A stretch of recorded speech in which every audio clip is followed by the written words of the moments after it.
perquè eren els únics mitjans de vida que hi havia a l'Alcora. Hi havia dos fàbriques, una de toalles i una d'azulejos. I és que no podien col·locar-se les toalles, se col·locaven a l'azulejos perquè era l'únic mitjà de vida que hi havia. Vaig poder treballar als 13 anys, perquè entonces, com no se podia menjar, pues, els pares en seguida se van posar a treballar. I després anava pues, a la fàbrica pues, a portar olla i tot això. I als 14 anys me vaig canviar d'una altra fàbrica, a Sanchis. Entonces, pues, a dependre, me van ensenyar a dependre i com no teníem l'edat que eren als 16 anys, pues, venir l'inspector i venir l'encarregat de l'empresa i mos fer, aneu fent, que avui no podeu treballar, que està l'inspector ahí. I només fem aquell dia festa, però demà hem de fregar el puesto. I posem el taulellet, fem el taulellet d'una premsa.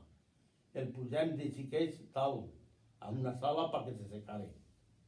I quan està sec, el posem dins del forn moruno. I el covien en llinya malea, en gilagues,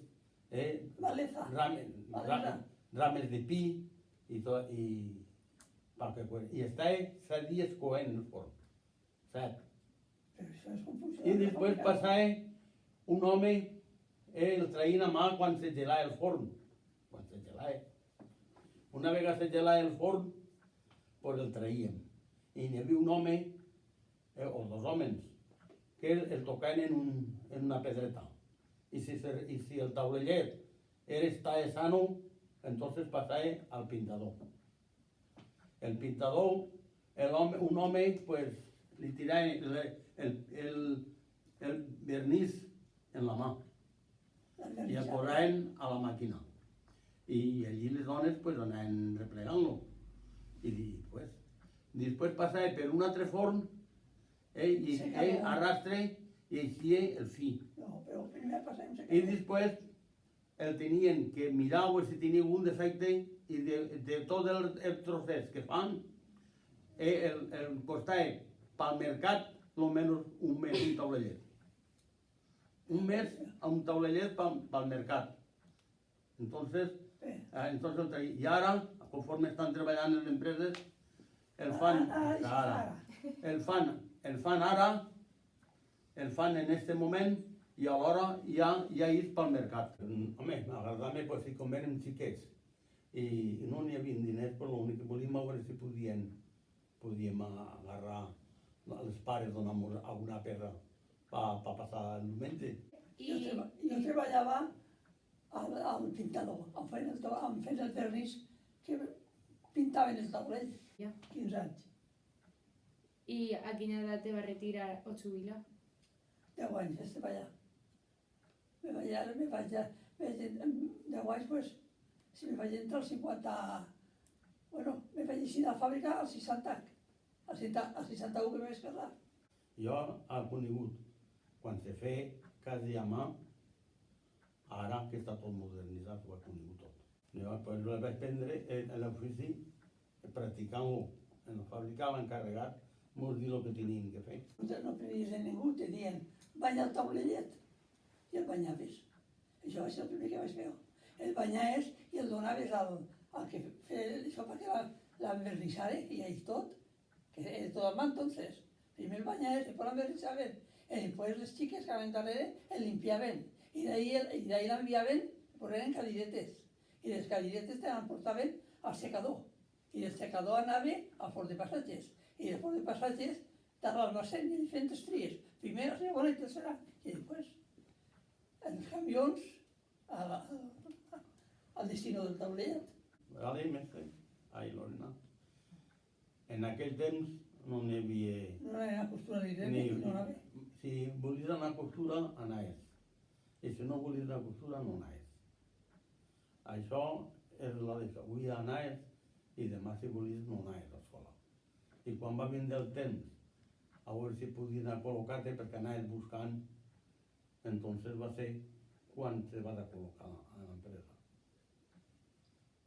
No, quan te poses, pues te pares pesar, però després ja les mans, taulellet, anaves a taulera allà, fes un carrillet, ja, carrillet, se l'emportaven. Pesar no tens. Quantes hores? De les 6 fins a les 6 de l'espà, o les 8, per les 8, de 6 a 8 del matí, que eren 10 hores. I els festius també treballaves fins a migdia. El dia del rotllo treballaves. El dia del doble no, però el dijous sant treballaves, el dia de sant treballaves. Havies de fer taulell, per la demanda que hi havia. Tots hi havia molta demanda. I havies de fer el taulell que hi havia. Com? Ah, el salari era poc. Pues potser vinen a cobrar els dissabtes, Sí. pues 200 pessetes. Cobraves. Que en 48 hores a la setmana, 200 pessetes. El jornal base, que entonces el jornal base Menos. era això. Menos. Llevant. Però bueno. Unos 200 Jo 122 no guanyava a la setmana. 122 pessetes. Però vosaltres les dones cobreu menys que vosaltres. Les dones. Pues lo que diu l'abuela, lo que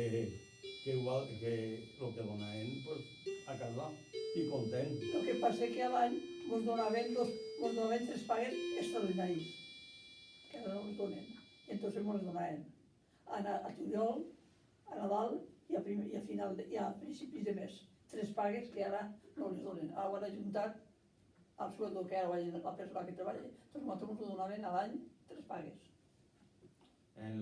Els homes, entonces, está el peor ordinario, oficial de primera, oficial de segona y oficial de tercera. El que carregaba els fons morunos, ese era de primera, especialitat en primera. Ara no sé les categories que n'hi ha, però entonces anem per categories. Que quan entreu a treballar era peó ordinari, un peó. I després tant com anàvem pujant, i un home que feia coses més especialitzades, pues entonces aquest home era de primera, com carregant el forn moruno. I quan estava a la nit, estava després, pues, en el pintador, el que tirava el vernís al taulellet, això també està especialitzat. Això també... Això se distinguien més en el jornal. El jornal era una miqueta més alt. Bueno, sí que n'hi havia més perill. Jo, com era xiquet, no tenia perill més que caure a escales avall, perquè tenies que córrer. Però una vegada me van donar la premsa, entonces pues sí que tenia perill, perquè entonces ha hagut home que li ha tallat els dits, perquè com tenies que agarrar la paleta i amplir per fer el taulell, pues n'hi ha tio que tenia el vici de posar-hi la maneta i n'hi ha tio que li ha tallat els dits. El pèl més dur era de traure els forns morunos, per mi el més dur, perquè com sempre feia falta gènere, calent, en calcetins se'ls posàvem a les mans per traure el taulellet fora perquè envernissar-lo, perquè sempre a l'empresa sempre anava a traçar i per això tenia que treure sempre el taulellet calent. Anava-te posant una altra roba. Aquesta pregunta puc contestar jo també. Nosaltres ens posàvem un mocador al cap pel pols i un bavero que ens va fer l'empresa. Però en el poble de l'Alcora ens portàvem bavero els de Sanchis, els de Perruego. Dures, a molt dures eren els treballs. Poc de menjar i molt de treball. No eren dures, home. Ai, no, eren dures? Ara sí que, si us expliquen ara, és molt pesat el que està anant. Però nosaltres fem les deixat tan pesat. Vosaltres, però vosaltres sí. Vosaltres sí, perquè per baixar dels gèneres a la sala te posaven damunt d'una escaleta i te donen el carrillo. I el de baix tenies que acatxar-te i donar-li al de baix. I el de baix entrar-lo dins del forn. I se pesar i després pesar, i treure el forn també, pesar, a treure el forn. El pintador. On treballava jo seria el pintador. Pues jo treballava a les premses. M'he entrat de xicotet a les premses d'ajudant i m'ha retirat a les premses d'ajudant, d'encarregat. Era molta calentor. A mi, la zona de foc està roja, però com si fos el sol. Quan fa més la lluna, de roja, on segueix, pues igual. La zona que ell entra al foc, perquè primer entra a poquet, i quan està al mig del forn, entonces és quan hi entra tota la calentor. I després ja és a poquet, perquè si no tinguera la cocció de menor a major, pues entonces decidiria fer malbé per allà. Té que anar a poquet, per aquí que per allà per la porta i a poquet vaig gelant-se. I a l'hora d'eixir, pues toquen una campana. Una campana no, una roda d'un cotxe, el ferro del cotxe està allí penjat i en un ferro li pegàvem pam, i la gent pues, a dinar. El propietari de la nostra fàbrica, Rosario Nebot Porcar. Rosario Nebot Porcar. No, ella no la va criar el fill, Vicente Sánchez Nebot. Ella era viuda.